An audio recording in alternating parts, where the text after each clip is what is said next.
أنا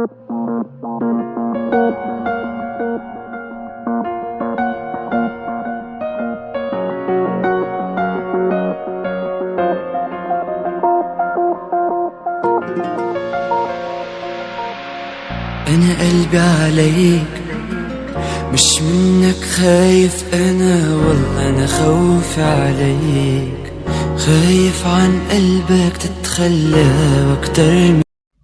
بسم الله الرحمن الرحيم. السلام عليكم ورحمة الله وبركاته. بسم الله الرحمن الرحيم. إن الحمد لله جميعا والصلاة والسلام على سيدنا محمد أشرف الخلق جمعا وعلى آله وأصحابه الذين نالوا السعادة الحقيقية في الدنيا والعقبى. اللهم صل على سيدنا محمد عبدك ونبيك ورسولك النبي الأمي وعلى آله وصحبه وسلم تسليما بقدر عظمة ذاتك في كل وقت وحين. أما بعد. Para sesepuh pensepuh, bapak-bapak, hadirin hadirat ingkang kula hormati, alhamdulillah dalu menika kula lan panjenengan saged sami-sami nempal pinarak wonten ing majelis pengawasan menika. Saperlu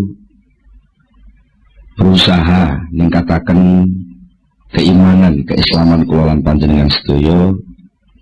Insyaallah mangke badhe kita waos sesarengan, kita kaji sesarengan kitab Al-Hikam dening Syekh Ibnu Athaillah As-Sakandari.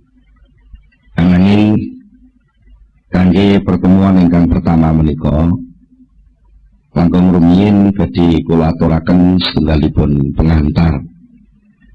Sekeranten kitab Al-Hikam menika yang dipun wastani rekaman laku, rekaman rasa dening ingkang nyusun yaitu Syekh Ibnu Athaillah. Mila sampun sakpasipun mulai saderengipun perlu wonten setunggalipun pengantar supados mangke menawi sampun dumugi lumebet wonten ing pembahasan kitab Al-Hikam mangke insyaallah boten kedadosan tumpang suh pemahaman kula panjenengan sedaya. Pertama ingkang badhe kula aturaken inggih menika nginini soal tasawuf secara umum. Inggih menika tasawuf ingkang dipun lampahaken dening para ulama salaf. Menika akhir-akhir kathah ingkang mempertanyakan sakjane tasawuf iku sumbere kok sangka Islam apa ora. Kadang-kadang wonten ingkang mencurigai praktek-praktek tasawuf menika niru dhateng agami-agami sanes. Wonten ingkang nuduh praktek tasawuf menika sampun melenceng saking ajaranipun Rasulullah sallallahu alaihi wasallam. Menika sedaya lumrah. Jalaran barang niku lek edi, barang niku lek apik, niku mesti akeh sing imitasi. Jadi kan kudu enten merek napa ngoten nggih. Sing terkenal ngoten gudang garam wae. Lha ngoten niku ditiru. Bungkuse mangke niru ben kaya gudang garam. Mungkin enten merek napa mesti enten sing niru lah. Ketika orang meneliti ketepaan sing diteliti niku sing pasing imitasi niku terus nyimpulke oh lek ngono tasawuf niku melenceng. Mergo ketepaan tasawuf sing imitasi. Niku kata kasus ngoten niku. Mula saking menika perlu sepindah kula panjenengan mempelajari tasawuf niku ngangge napa? Napa ta mempelajari tasawuf niku ngangge kekuatan ilmu dalam arti pengetahuan, itu ilmu pangrasa ya, pengetahuan sing niku biasane ngangge alat pengamatan, observasi, terus enten hipotesa macam-macam. Napa ta ngangge kekuatan batasan-batasan hukum akal. Sing akal niku selalu bertanya-tanya tentang sebab dan akibat. Sing akal niku selalu ingin meneliti dan lalu menyimpulkan.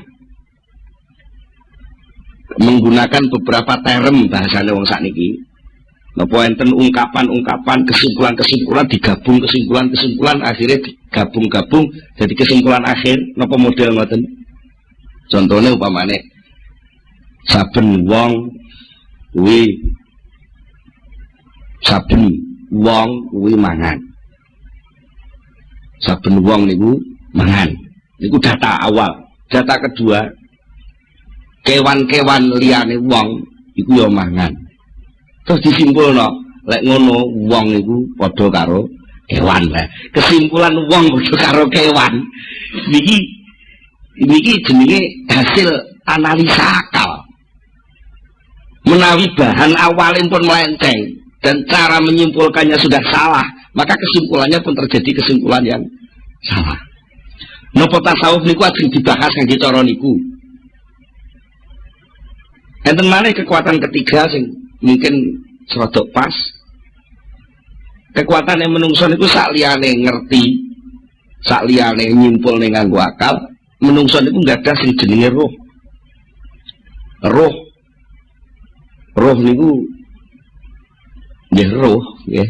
Napa nggih? Istilahnya lek umume nggih akune dewi-dewi. Iku lek diarani roh niku dimaknani nyawa. Niku isik diakoni nyawaku. Berarti dudu aku. Ya. Roh niku nggih roh jati diri kemanusiaan. Sing niku seringkali pikantuk semacam pencerahan. Moro-moro rasane ngerti. Contohnya panjenengan lek diteliti pemane akal niku takok, mulai kapan sampean ngerti eneke aku nih sampean? Cobi, jadi ngangen-ngangen. Mulai kapan sampean kok kenal sing jenenge aku? Niku mboten iso jawab krana niku isyraq, pencerahan. Akunya sendiri tahu tentang aku itu sendiri dan itu tidak pakai akal. Bergolek pakai akal mesti lewat penelitian. Lewat penelitian ngoten tak iso nemokne oh iki aku lho ngoten. Mane sok-sok pelawak niku sok banyol niku mergo melenceng saka umume wong mikir malah muni aku ndi aku ngono. Lho niki kupengku lho tunggale ngoten niku. Niku karena niku sesuatu sing pun israt sing pun jelas ora usah digoleki wis enak. Aku niku lah. Niku sing nampa pengertian tentang onoe aku niku wau jenenge roh. Prosesnya pakai isyraq utawi ilham. Saterusipun menawi kala wau sampun kita bicara nih masalah ilmu dalam arti pengetahuan. Jelas ilmu sududu ilmu juwo, sudu ilmu 8 dewa. Jelas ilmu niku maksudnya ilmu niku pengetahuan. Pengetahuan, tahu. Menawi kula panjenengan sedaya pengen nglebeti ilmu tasawuf dalam arti tanda kutip alam tasawuf itu sendiri menggunakan ilmu atau menggunakan pengetahuan, maka yang namanya pengamatan tahu itu sendiri, tahu itu hanya bisa mengamati kulit dan penampilan bentuk saja. Akhirnya enten sing nun sewu kebliduk tasawuf iku ya lek wong gelem nganggo sarung serodok kumel, klambine ngelinting, ambune ora patek wangi, kubuke nyadam mabang suwe ora tau ganti, nggih. Sarungan ngisor dengkul. Iku jenenge bentuk penampilan lahir. Terus niku diarteni ya iku tasawuf mesti kebujuk. Ya niku, tasawuf niku duduk niku. Tasawuf niku duduk wong sing nganggo sarung sing elek-elek terus moh numpak sepeda motor mlaku terus. Niku mboten niku tasawuf. Walaupun mungkin nanti ada beberapa suatu keadaan si murid tasawuf itu kadang-kadang karena suatu pelajaran dia harus melakukan hal seperti itu dan itu tidak selamanya. Mungkin melalui proses itu juga bisa. Tapi bukan itu tasawuf. Iku bahayane ngoten nek kula jenengan nyimpulne apa-apa mung sekedar delok jarine kabare terus niku mengke mesti kebliduk. Ini ibaratnya mung kaya wong delok ceritane ketoprak nglakone Sunan Kalijaga dan mergo ndelok ini delok tampilan, tidak delok Sunan Kalijaga. Akhirnya ngertine mung bentuk wajah sing ditampilno pemeran Sunan Kalijaga niku terus kebliduk. Ya iku lho Sunan Kalijaga. Padahal itu hanya pemeran Sunan Kalijaga. Iku bahayane wong sing mengamati tasawuf ngangge pengetahuan. Lajeng enten malih sing mengamati tasawuf ngangge akal. Artinya akal itu pakai hukum akal, logika. Pakai kias. Damel napa? Hukum-hukum logika untuk menyimpulkan suatu kesimpulan. Maka nalikane kula panjenengan menggunakan akal untuk memasuki lautan tasawuf yang tak terbatas itu. Kalau kita memasuki taman-taman indahnya tasawuf, lalu kita menggunakan akal yang serba bertanya dan mesti letterlek saklek. Nek iki nek A mesti kesimpulannya B. Nek A gandeng karo B arep muncul jenenge C dan begitu seterusnya. Niku pol-polane pol kemampuan akal itu hanya mengamati materi lahir. Senajan materi lahir niku kenging tinggi bahan awal pemikiran akal niku piyambak. Contohnya niki ana biting siji, ana maneh biting maneh siji. Terus sampean amati disimpulke biting siji dijejer karo biting siji kesimpulannya biting loro. Niku akhirnya terus dienggo pedoman senajan bitinge wis gak enek, akal pun mlaku dhewe. Siji ditambah siji mesti loro. Karena apa bahan awalnya kan materi. Lah mongko sing jeneng tasawuf itu bahan-bahan yang dipakai pemahamannya bukan material, tapi langsung itu sesuatu yang gaib, ya, sesuatu yang gaib, sesuatu yang begitu luas di alam awang-awang ibaratnya ngoten, sing tak terbatas. Niku lek ngangge akal, akhirnya mengke cara wong ngoten pengen mengarungi seluruh dirgantara, tapi piyambake namung ngiberno layangan ngoten tok. Napa nggih saged gayo? Mboten saged. Wong sing wis canggih ngangge napa kongkot mau iso rutuh nggih. Nggih nggih. Ngenane lah ngoten. Pesawat paling canggih kongkot iso kecelakaan. Napa malih niki soal alam di balik alam kemanusiaan itu sendiri yang itu terkait erat dengan nurun nubuwah, cahaya kenabian, alam wahyu, alam gaib, alam inti manusia yang itu sendiri, manusia itu sendiri adalah rahasia Allah Subhanahu wa taala. Nah, ini gua harus dipahami nganggo akal. Maka yang terjadi adalah penyempitan persoalan manusia itu sendiri. Dan mulai saking menika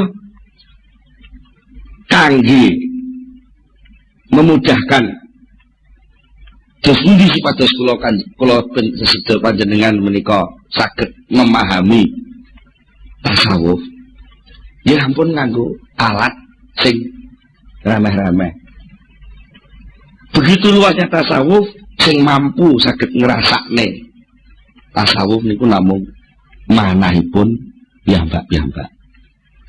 Mula mangke wonten ing kitab Al-Hikam. Insyaallah mangke badhe dipun paringi pinten-pinten penjelasan sing mungkin bertentangan kali kesimpulan akale wong umum. Kesimpulan akale wong umum sing salah niku dudu akale sakjane, tapi bahan sing dienggo nyimpulno niku lho kurang pas. Bahan sing dienggo nyimpulno niku kurang pas. Contoh niki contoh sing mbok menawi teng pengawasan sanes sering kula aturaken. Contohnya ngeten. Wong sing usahane sregep niku sing akeh sukses hasil dadi wong sugih. Enek wujudan jenenge usaha ikhtiar, ana akibat, enek sebab jenenge usaha, ana akibat jenenge sugih. Karena bahan ini ki akal nampa, terus nyimpul lek ngono muncule sugih kuwi sangka usaha. Karena akal niki namung ngerti niki, akhirnya sampai teng budi-budi niku akal niku terus berperan lan ngampanyekno suasana niki. Nek kowe gak gelem nyambut gawe gak iso sugih. Kangge ngoten nggih. Sampai lan duwe anak melarat di sene lho kowe ora gelem nyambut gawe. Nah, niki pun boten pas. Sing hubungannya kali soal tasawuf. Kenapa? Soalnya tasawuf itu berawal saking pemahaman iman. Sementara iman jelas rukunnya wonten 6 termasuk sing terakhir niku wabil qadri khairihi wa syarrihi minallah. Ketentuan seluruh kehidupan ini ditentukan oleh Allah Subhanahu wa taala. Sementara pekerjaan, usaha, ikhtiar, ngamal, ibadah itu adalah perintah. Nah, niki sing kadang-kadang krana awalipun pun mukadimah pun keliru.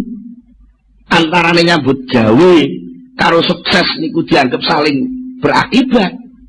Niki rancu dadi. Ya terus pundi? Akal iman mengatakan bahwa soal sukses tidak sukses, tekane rezeki niku pandum peparing saking Allah. Titik. Niki bahan awal. Bahan kedua, pekerjaan, amal, tumindak, ikhtiar, ibadah, tumindak ibadah niku perintah. Jadi muncule benten-benten, muncule pandum niku saking takdir, muncule tumindak niku saking perintah. Niki dhewe-dhewe kabeh lek niki disambungno konslet. Nanti kok konslet orang akan melingkar-lingkar. Akibatnya napa lek wong niku konslet dalam rancuan tatanan iman itu, akhirnya hidupnya hanya melingkar-lingkar dari satu usaha ke usaha yang lain, dari satu usaha ke usaha yang lain, akhirnya pol-polane pol oleh-oleh mengamung batas takdir sing diparingi Allah. Mula saking menika nek kula panjenengan nampi nikmat niku jane mboten krana saking usaha. Mboten saking usaha. Soalnya lek ndi usaha kok mesti hasil, niku lek ngono ora nek wong gagal. Nah, secara kenyataan kan pun salah tadi itu. Tapi ternyata akal niku karena kebujuk dening nafsu sing ngoyo pengen ngrebut takdir niku wau. Kadang-kadang kebujuk niku wau melingkar-lingkar dari satu titik kerepotan ke kerepotan yang lain. Sementara dia nggak akan dapat rasa tentrem sedikit pun. Mergo napa? Pada hakikatnya nurani, rohani kemanusiaan itu adalah sesuatu yang luas tak terbatas, sementara yang namanya akal itu punya rancangan yang sangat terbatas. Akibatnya malih nalika wong niku nuwun sewu kemlelet. Cara wong Blitar kemlelet, cara wong Jombang kemlecak. Kemlecak. Berusaha untuk membatasi, mengatur perilaku manusia dengan hasil akal, maka yang terjadi adalah benturan-benturan sosial. Mereka uang niku enten malah unen-unen cara Blora Jawa Tengah siji silit siji anggit. Angger uang niku duwe pertimbangan sendiri-sendiri. Perilaku orang itu ditentukan oleh kemauannya sendiri-sendiri. Nah, akal itu punya penemuan sendiri-sendiri. Lah kok ada penemuan akal seseorang ingin mengikat orang lain, pasti terjadi kegagalan. Contohnya komunisme gagal, kapitalisme gagal. Dia napa menungso loh nih. Tujuannya kapitalisme sing ingin menguasai mungkin bisa, tapi ingin menentamkan kehidupan dengan model kapitalisme, sosialisme itu semua akan gagal. Mereka napa? Manusia itu rahasia Allah.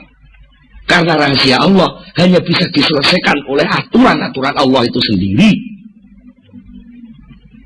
Jadi akal menungso kok ingin berusaha untuk mengikat perilaku manusia, niku jenenge akal sing terbatas ingin ngatur sesuatu yang tak terbatas. Tidak mungkin itu bisa selesai. Nah, terus apa hubungannya soal niki kali tasawuf?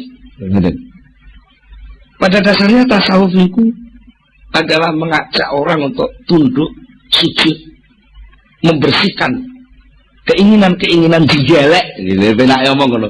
Kok jenggelek ini? Bahasa Indonesia ini jenggelek ini angel nih. Jadi sujud ya sudah sujud. Akalnya sujud kepada Allah. Fisiknya sujud menurut aturan Allah. Perilakunya sujud menurut syariat Allah. Rohaninya sujud menerima seluruh keberadaan Allah. Ya, ini kok mboten saged dipahami ngangge akal, mboten saged. Wong akal itu hanya mau bertanya dan dijawab. Akal itu hanya taunya sebab dan akibat. Sementara Allah itu bukan sebab dan Allah bukan akibat, tapi Allah itu pembuat sebab dan pembuat akibat. Lha napa nggih iso? Akal niku ngrasakno teori tasawuf. Ya. Kadang-kadang kok teori tasawuf. Akalnya kadang-kadang ngrasakno uripe dhewe bingung. Nuwun sewu, niki nuwun sewu. Jadi kadang-kadang ele tahu ngalami susah ning ora sebabe.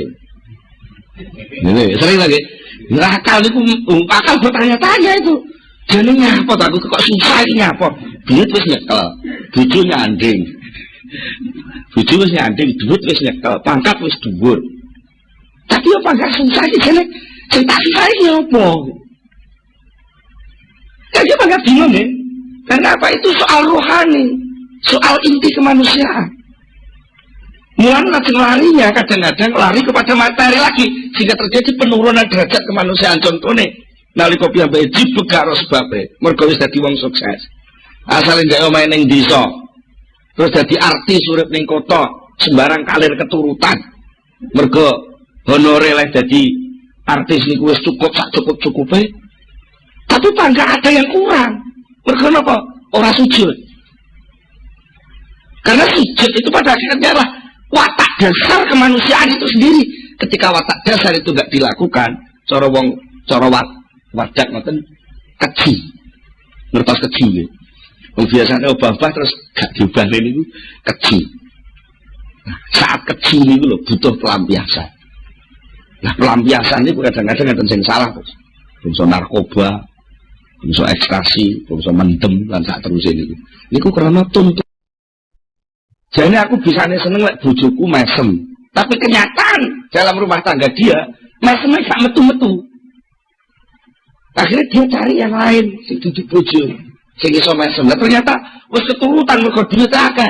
Golek meseman sing model Cina, mesem India, mesem Londo, mesem Eropa maneh ngoten. Ternyata kagak gak pas yo mek ngono-ngono iku tok. Akhirnya dia mencari pelarian sing sakjane aktivitas narkoba, apa psikotropika dan macam-macam lah istilahnya. Niku sakjane wong golek pelarian yang salah dalan. Pengen ngilangi akal ning ora mundak dhuwur pangkate ning malah asor derajate. Mergo kembali ke materi. Karena hilang akal tapi naik ke wilayah yang lebih tinggi.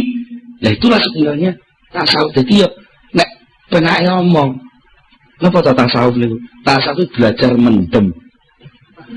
Tapi mendem Gusti Allah. Mulane sok-sok gerakane wong tasawuf, lek pas salat niku umpamane pun boten krungu apa-apa persis kaya wong mendem niku. Lha niku saestu. Kula niku gadah tangga. Iki asale tukang mendem. Kula apusi sekae. Saman mendem niku ben-bengi biayane pinten to, Mas? Ya kathah. Kadang-kadang nggih selangkung ewu mawon kirang. Saman purun kula ajari mendem sing boten usah bondo.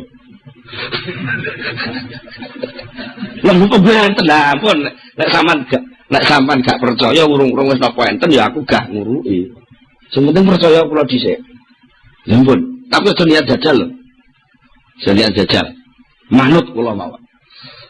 Saya akhirnya suatu ketika kula jak dua kula adik kula niku sing kula kengken dialog berjadi kula rada glonjong ngoten lho. Dadi lek omong-omongan mbok mung sing rada glonjong-glonjong ngoten enten korelasine enten kecocokane. Lek langsung teng kula tiange sungkan. Akhirnya kula jak, kula uruki. Cobalah. Sampeyan jane wong mendem niku persoalannya lak sampean jibut to, bojo sampean nyeneni terus, sampean gak nyambut gawe. Sumpek to sampean nggih. Lah sampean pengen gak sumpek. Ya mlayu aja ning donya. Lah sarane terus pundi? Ayo melu kula jak teng omah kula. Terus biasa tahlil-tahlil sing biasa dilakoni wong NU niku lho. Sing nggih ana niku mboten kula uruki kawitane ya mbak nggih tau teng Langgar cilikane kok nggih. Tau teng Langgar tesih fasih kula jajal niku maca Fatihah nggih sik fasih terus sik fasih kula uruki terus soal unen-unen. Unen-unen niku sampean manut kula. Tapi soal jero sampean latihan muni Allah, Allah, Allah, Allah, Allah.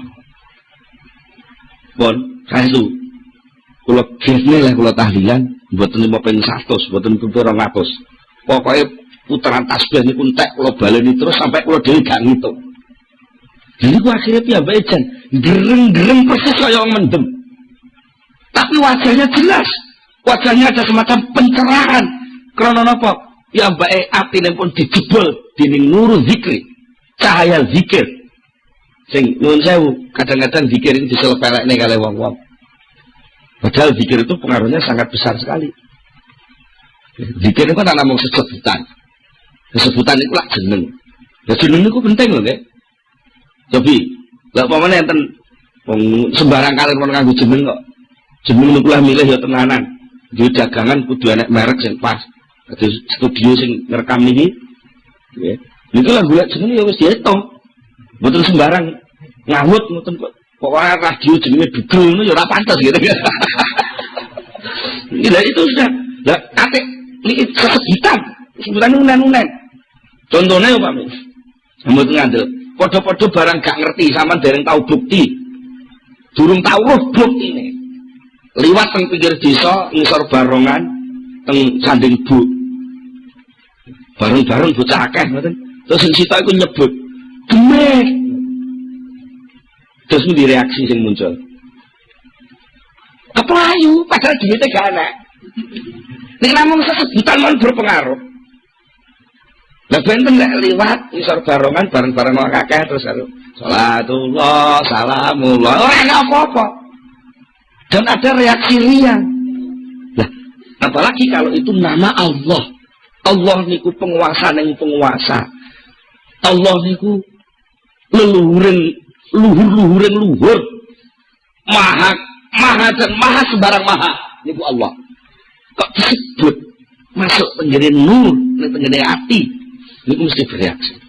Nah, tasawuf itu sebenarnya ketika belajar berzikir adalah berusaha untuk mengecat zikir itu.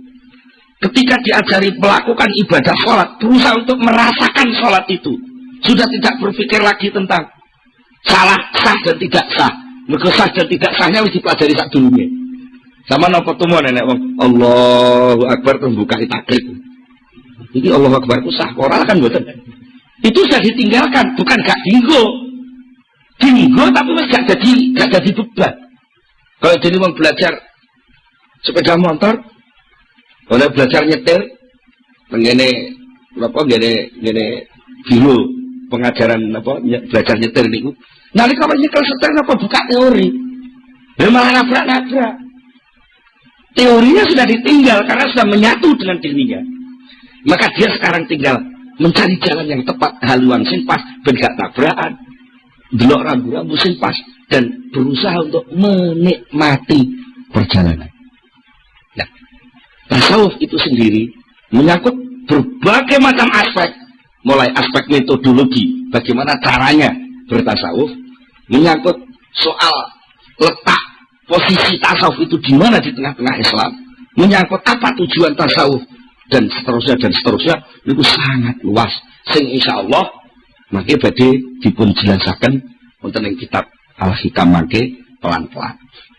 Tapi sing jelas kula nyuwun dumateng para rawuh lan umum dumateng ingkang mirengaken supados memahami ajaran-ajaran tasawuf itu jangan ditabrakkan lebih dulu dengan kesimpulan-kesimpulan akal secara umum, dileremno dhisik, dirasakno sing tenan. Baru insya Allah niku mengke enten labete, enten pengaruh. Nek urung-urung sing enek kok wis kecurigaan akal. Wah, nggak masuk akal. Memang tasawuf itu bukan urusan akal. Walaupun suatu saat akal tidak mikir, tapi pada level tertentu. Tapi tidak satu-satunya alat untuk memahami tasawuf itu pakai akal itu. Malah seringkali akal itu dianggap wis mungkur. Wis mungkur tegese wis mungkur ya kaya wong belajar nyetir niku wau. Ora kok wis nyetir bareng sok nggawa teori mbok bukai lho ngoten malah nabrak-nabrak to nggih. Jadi kan ben diomongi karo sing belajar sepeda. Wong sepeda kuwi carane pedale dipancal, setire dicekel, awake nggih ngimbangi. Nalika diomongi ngoten lak dereng nyepeda. Sik diomongi. Ya terus jenengan kok nglakokne sepeda urut kaya lek ngomong niku malah tiba. Pedale dipancal, kalau wis dipancal setire dicekel ya tiba dhisik. Lah, terus putih yang bersepeda artinya apa? Ilmu tentang ibadah itu ketika masuk ke dalam tasawuf sudah bukan jadi ilmu lagi, tapi sudah menjadi satu kesatuan gerakan ibadah itu sendiri untuk berusaha dirasakan. Dari merasakan ilmu itulah akan muncul ilmu-ilmu baru, akan muncul rasa-rasa baru yang sebelumnya sama sekali nggak pernah dirasakan. Engko lak iso roh carane sepedaan ora nyekel setir barang. Ya kok ora tiba lho ngoten. Lagi ngoten, malah ada sing nekat nganggo BMX niku jempeng ngoten niku kok ora tiba. Malah sing pun ahli akrobat niku malah nggawa sepeda roda siji ning dhuwur tampar kok ya ora tiba. Nah, niku sedaya mboten mungkin kelakon lek mboten langsung terjun melatih diri masuk ke sana. Jadi tasawuf itu pada hakikatnya adalah totalitas kehidupan sufi memasuki ajaran Islam itu sendiri. Kalau Islam ada tasawuf, ada fikih, ada tauhid, ada ini kan sebenarnya hasil kesimpulan para pemikir ulama-ulama terdahulu.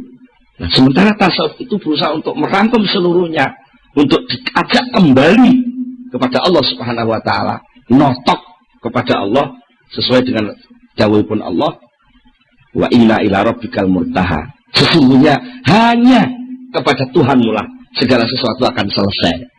Jadi lah urung kepada Tuhan ya urung selesai. Nek wong sugih ya kurang sugih. Sugih kurang sugih. Pemenang melarat, ngoten lho nggih. Sugih kurang sugih, pangkat kurang pangkat, kuasa kurang kuasa. Enggak perlu jane wong kuwi iso aja mati lah ngoten lho nggih. Niku mboten barbar. Nah, selesainya itu adalah apabila seluruhnya sudah bisa kembali kepada Allah Subhanahu wa taala.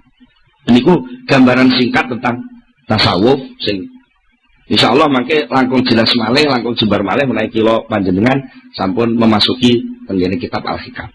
Salajengipun wekdalipun ingkang kali kirang-kirang 15 menit. Badhe kula terusaken mengenal Syekh Ibnu Athaillah As-Sakandari. Sebenarnya kalau wau tasawuf secara singkat niki kita sampun berusaha mengenal siapa itu Syekh Ibnu Athaillah As-Sakandari sing kagungan kitab Al-Hikam nuwun sewu. Ora enek wong ahli tasawuf, wong tarekah napa mawon sing mboten kenal jenenge Al-Hikam. Kok terkenal banget niku sakjane sinten. Menika kula waos ringkesan riwayat singkat saking Syekh Ibnu Athaillah As-Sakandari ingkang julukanipun Tajuddin kapetik saking kitab Tabaqatus Sadiyah. Al-Ustad Al-Imam Qutbul Arifin Tarjumanul Wasilin Mursidus Salikin Mungkidul Halikin Mudhirus Sumusil Ma'arif wa Mubdi Asraril Lataif Al-Wasil ilallah wal muwassil ilaihi Tajuddin. Jadi niku julukan-julukan titel-titel sing diakoni dening kalangan ahli tasawuf semua memberi titel kepada Syekh Ibnu Athaillah satunggal Al-Ustad guru, Al-Imam panutan, Qutbul Arifin menjadi pusat orang yang ma'rifat, Tarjumanul Wasilin orang yang menjadi juru bicaranya orang yang sudah usul kepada Allah, Mursidus Salikin pembimbing orang yang mengadakan perjalanan menuju Allah, Mungkidul Halikin orang yang mengentas orang yang keblowok melakoni kerusakan, Mudhirus Sumusil Ma'arif yang berhasil menampakkan matahari pengetahuan rohani, wa Mubdi Asraril Lataif yang bisa menampilkan rahasia-rahasia lembut rumit yang jarang ulama lain mampu menjelaskannya. Yang sudah sampai kepada Allah dan mengantar murid-muridnya juga sampai kepada Allah. Siapa mereka? Dia Tajuddin. Tajuddin itu mahkota agama, membawa asraril wasilin, sumber dari seluruh rahasia-rahasia orang yang sudah usul. Abul Fadl itu kunyah. Orang Arab itu kalau sudah terkenal biasanya ada abunya. Apa namanya, seperti kata Sileng Sayyidina Ali dipunjuluki kanjeng Nabi Abu Turab, Bapak Elbu. Ya, Abu Turab. Dan ini Abul Fadl Sayyidi Ahmad, asma aslinya Ahmad bin Muhammad bin Abdul Karim bin Abdurrahman bin Abdullah bin Ahmad bin Isa bin Al-Husain bin Athaillah Al-Juzami. Nasabipun ngantos dugi kabilah Juzam. Lajeng mazhabipun mazhab Maliki. As-Sakandari menika nami tempat tinggalipun. Keranten panjenenganipun nalika sampun madhep dados kiai niku manggenipun wonten ing Iskandaria, Mesir. Ngoten. Sedane wonten dusun Qarafi. Nggih. As-sufi hakikatan, yang baik secara hakiki menekuni kesufian. As-sadili tariqatan, tariqahipun tariqah sadiliyah. Ajubatu zamanihi. Ajubatu zaman itu cara gampangane jadi pengeram-eram nalika dik sijik sugenge, wa nukhbatu asrihi wa awanihi al-jami' li anwa'il ulum, sing berhasil mengumpulkan, merangkum dari berbagai macam ilmu, mulai dari tafsir, hadis, fikih, tasawuf, usul fikih, nahwu, sharaf lan sak macam-macame sedaya dipun kuasai. Malah dening gurunipun dipun juluki ya, madhabu muftil madhabain. Syekh Ibnu Athaillah ini kalih gurune dipun juluki muridku sing iki dadi muftil madhabain. Wong sing iso ngekeki fatwa terhadap madhab loro, niku madhab syariat dan madhab hakikat. Syekh Ibnu Athaillah Sakandari menika selalu berbicara tentang teori-teori jalan-jalan yang dialami oleh ahli tasawuf. Syekh Ibnu Athaillah Sakandari menika ahli ngaji, ahli mau'izah. Cara sakniki nggih kiai sing kathah sanget pengikutipun. Di samping menika panjenenganipun nggih mursyid thariqah Sadiliyah. Ngantos gurunipun Syekh Abil Abbas Al-Marsi. Syekh Abil Abbas Al-Marsi menika penggantosipun Syekh Abil Hasan As-Sadili. Dados Syekh Ibnu Athaillah Sakandari menika putu murid saking Syekh Abil Hasan As-Sadili. Secara singkat bagi kula aturaken riwayatipun dos pundi seorang Syekh Ibnu Athaillah kok sampai punya wawasan ketinggalan kitab sing pun berabad-abad. Ngantos sak menika tesih dikagumi tiyang kathah. Syekh Ibnu Athaillah ngriwayataken dhateng badanipun piyambak kanthi dawuh suatu ketika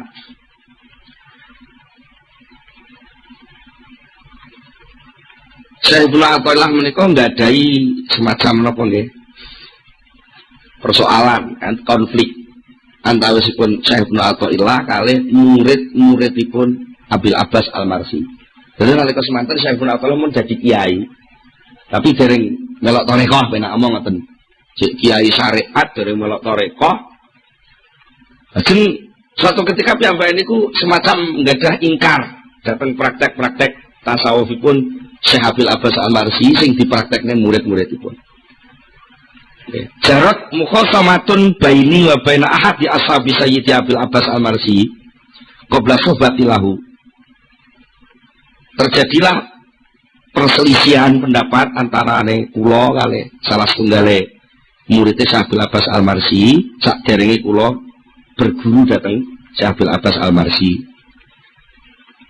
Akhiripun suatu ketika mentok muridipun mboten saged jawab dateng Syekh Ibnu Athaillah. Terus muridnya ngeten. Sampeyan mboten usah maido kula. Kula niki murid. Lah kula niki duwe guru. Sing penak kapan-kapan anu jenengan derek ngaos teng pengaosane guru kula. Ya ngeten, derek ngaos teng pengaosane guru kula. Akhiripun dipun angen-angen kalih Syekh Ibnu Athaillah. Kuntu fi nafsi, aku ngomong ning atiku dhewe, ya bener pancen ya ngono. Mboten niku teng jero ati. Wes lek ngono daripada aku bantah-bantahan maido-maido perkara sing aku dhewe urung ro datane. Jare aku iki kiai ngalim ngomongno perkara sing urung jelas. Tak memperjelas persoalan. Cara sakniki tabayun. Nggih. Memperjelas perkara aku tak melok ngaji rono. Mboten. Lek pancen kiai kuwi bener-bener hak apa sing didhawuhne mesti karo Allah taala dimunculne tanda-tanda kebenarane.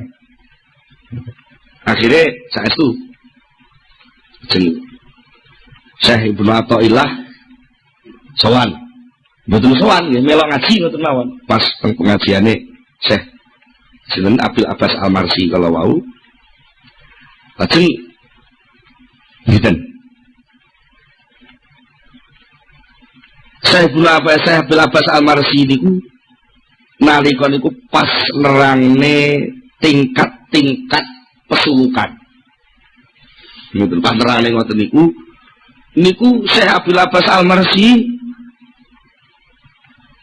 napa nggih nerangne niku sampai panjang lebar pun sampai napa nggih cara kanu dipahami wong biasa angel. Mergo diantarane sing didhawuhne ngeten, diantarane niku Syekh Abil Abbas Al-Marsi niku berbicara tentang anfas, tentang kehidupan, kedirian seseorang. Nerangaken derajat-derajat suluk dumateng Allah. Nerangaken tentang pengetahuan-pengetahuan, pengalaman-pengalaman sing dilakoni wong suluk. Nerangaken tingkat kedekatane wong suluk dumateng Allah, macem-maceme wong suluk. Sampai panjenenganipun dawuh sing pertama Islam. Niku jenenge darajatul inqiyad, derajat tunduk dumateng Allah. Terus taat, terus nglakoni syariat. Sing nomor loro iman, yaiku diarani maqam ma'rifat, hak mengenal hakikat syarak dengan mengerti keharusan-keharusan hamba. Niku lek wong pun tingkat iman. Lajeng sing nomor 3 ihsan. Niku suasana orang membuktikan kehadiran Allah Subhanahu wa taala dalam hatinya. Dengan istilah lain, terus saya Abil Abbas, istilah lain kamu bisa berkata, yang pertama Islam itu namanya ibadah, yang kedua iman itu namanya ubudiyah, yang ketiga ihsan itu abudah. Diterangke malih istilah-istilah sampai pinten-pinten istilah. Ini sing cara wong ngaji sampai blengek. Pinten-pinten istilah. Akhirnya kesimpulanipun Syekh Ibnu Athaillah sing asale jane pun rada suudon dhisik niku wau. Piyambake terus yakin. Akhirnya kula yakin terus Syekh Ibnu Athaillah bahwa Abil Abbas Al-Marsi ini dapatnya ilmu tidak sekedar dari kitab, tapi langsung dia dapat luberan lautnya ilmu Allah. Nek teko kitab ae aku wis kenal kok wong aku jago kitab ibaratnya karo sakniki ngoten. Aku tukang maca kitab wong aku wis kiai. Ya tapi kayaknya ukapan-ukapan ukara-ukara sing secara apapun gak kena dibantah, tapi ora enek di kitab. Mesti iki saka pangeran. Akhirnya dengan begitu sahabatipun ngaos Syekh Ibnu Athaillah terus ilang suudone teng Abil Abbas malah sing enten rasa tresna lan demen. Sing tekane niku dadak. Ngoten tekane dadak. Bangsa wangsulkeun pengajian dia tidak mampu untuk masuk ke rumah. Kaya-kaya niku ndelok omah niku wis mboten iso. Pokoke kaya-kaya piyambake mlebu omah niku wis ora doyan lah ben apa. Ketolak atine nolak mau mlebu omah. Terus enten rasa-rasa sing aneh. Sing sakjane apa to rasa? Niku mboten ngerti. Tapi piyambake niku mboten ngerti. Terus piyambake nyepi. nyepi delok langit akhirnya mboten kuat ngampet. Terus dia nyempol iki gak iso ngudari lek ora Syekh Abil Abbas Al-Marsi. Akhiripun Syekh Ibnu Athaillah sowan dengan Syekh Abil Abbas Al-Marsi menyatakan kula niki kangen dateng jenengan. Syekh uhibbuka. Ana wallahi uhibbuka. Akhirnya Syekh Abil Abbas jawab ahabbakallahu kama ahbabtani. Ya muga-muga Gusti Allah nyenengi sampean kaya oleh sampean demen teng kula. Niku pun kesindir pun. Wong mestine kan assalamualaikum kok malah pedhok ora muni assalamualaikum. Karena napa brontone pengen kepanggih Syekh Abil Abbas Al-Marsi. Akhiripun sak sampun mekaten sedaya kawontenan sing dialami Syekh Ibnu Athaillah sedaya dipun pasrahaken dhateng gurune, dipun tuntun dening gurune Syekh Abil Abbas Al-Marsi sampai Syekh Abil Abbas Al-Marsi nudin temenan. Lek bocah nom sing wis pinter dadi kiai iki kok manut aku tenan tekun sok ben akhire dhek arep dadi muftil madhabain. Dhek arep nguasani ilmu lahir lan ilmu batin. Nikulah Syekh Ibnu Athaillah sing insyaallah mangke kitabipun Al-Hikam badhe kita pelajari sesarengan wonten ing pertemuan-pertemuan ingkang badhe dateng. Kula dinten cekap semanten rumiyin. Monggo kita tutup pengaosan menika kanthi sesarengan maos Al-Fatihah.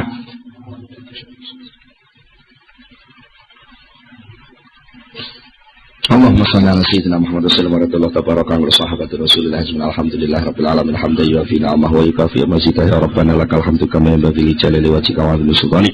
Allahumma shalli ala sayyidina Muhammad wa shalli ala sayyidina Muhammad wa tsabbit imanana wa nawwir qulubana wa sallimna fid dunya wal akhirah bi rahmatika ya arhamar rahimin. Allahumma fa'ul mana barik mana Allahumma fa'ul mana barik mana bi rahmatika ya arhamar rahimin. Rabbana atina fid dunya hasanah wa fil akhirati hasanah wa qina adzabannar. Subhana rabbika rabbil izzati amma yasifun wa salamun alal mursalin walhamdulillahi rabbil alamin. Al-Fatihah. Akhirul kalam. Assalamualaikum.